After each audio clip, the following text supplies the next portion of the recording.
Namaste everyone. Thank you for joining in this video.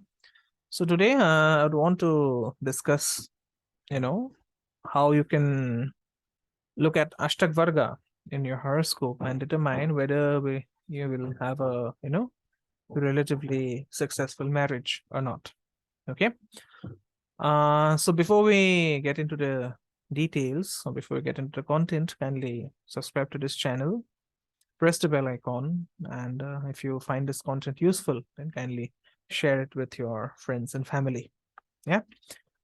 So how to determine whether or not you will have a successful marriage. Okay. So if you're looking to get married, just draw your chart using a software and then go to the Ashtakvarga section. Okay. Now you will find out which is the planet that is lording the 7th house. Okay. So except for that planet which is lording the 7th house, the other planets, okay, the other separative planets. Now, which are the separative planets? The planets that cause separation are Saturn, okay, and Rahu. But Rahu does not have a role to play in Ashtakvarga, so we'll not consider Rahu. But separative planet is Saturn. Sun is another separative planet. Okay. Mercury is another separative planet. Okay. Now you also have to look for the planets that that cause violence in a marriage, and for that you have to look at Mars. Okay, because Mars causes a lot of violence in the marriage. Okay. Now Sun also causes a lot of ego issues in the marriage. All right. Now the only exception to this rule is the 7th lord. I'll tell you how to apply this exception. So look at the 7th house in the horoscope.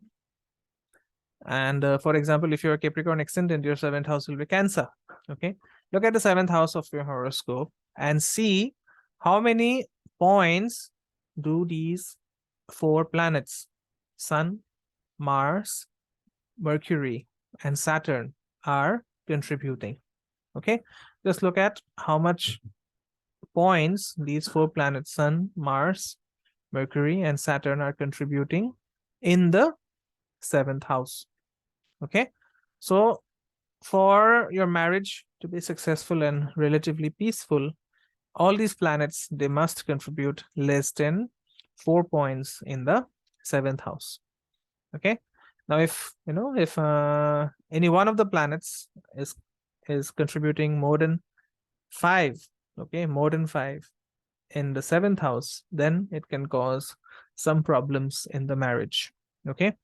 For example, if Sun is contributing more than 5 points in Ashtakvarga in the 7th house, then a lot of ego issues can come into the marriage. Okay. If Mercury is contributing more than 5 points in the Ashtakvarga in the 7th house, then the person may look outside of the marriage to try out a new relationship. Okay. If Saturn is contributing more than 5 points in the 7th house, then the person will want to isolate himself or herself from the marriage. And similarly, if Mars is contributing more than 5 points in the 7th house in its Ashtakvarga, then there would be a lot of heated arguments and maybe even physical violence in the marriage. Okay. Now, as I said, there is an exception to this rule, and the exception is the 7th lord. Okay. So if either of these planets are actually the 7th lord, then it is good if these planets are contributing more than 5 in the in the 7th house of marriage. Okay.